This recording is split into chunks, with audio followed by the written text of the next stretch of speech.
All right, if you ever notice some funky smells inside your boat, not exactly sure where they're coming from, this is one possible option. So we're in the primary stateroom, and underneath the bed, which is maybe not the best spot for it, is the waste holding tank. And if you look down in here, you see this kind of dried gunk. This is out of the sending unit, the sensor sending unit. You just see stuff around here, and this is likely the waste holding tank was probably way too full at one point and seeping out of the valve here. So this needs to be all cleaned up, which we will get to in a minute.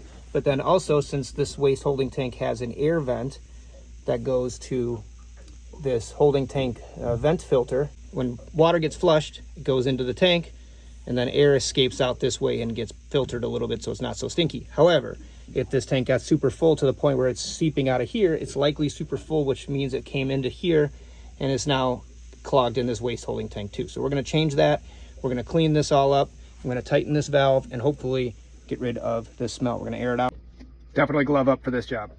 We're also going to wipe down along the edge here as much as we can, so we get every bit of it that we can.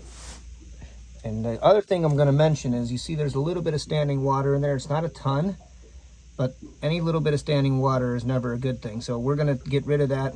It's a little too low for the bilge pumps to catch, so we're going to suck it up, put it into the bucket, and carry on. So that's looking a lot better.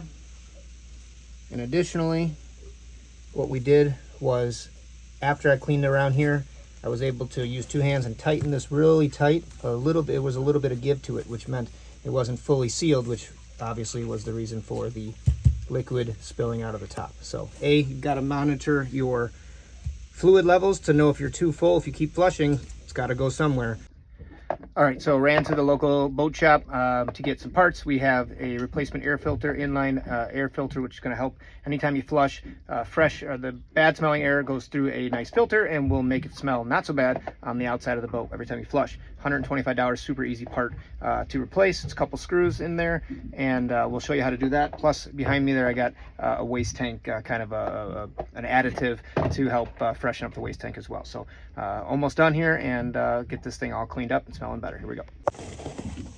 If you see, we've put a date on here, chicken scratch writing, but May 2025. So when someone checks and is not sure when it's been changed, now they know. So new filter is installed. A little bit gross out warning, but this is why it smelled so bad, because when the tank overflowed, now this thing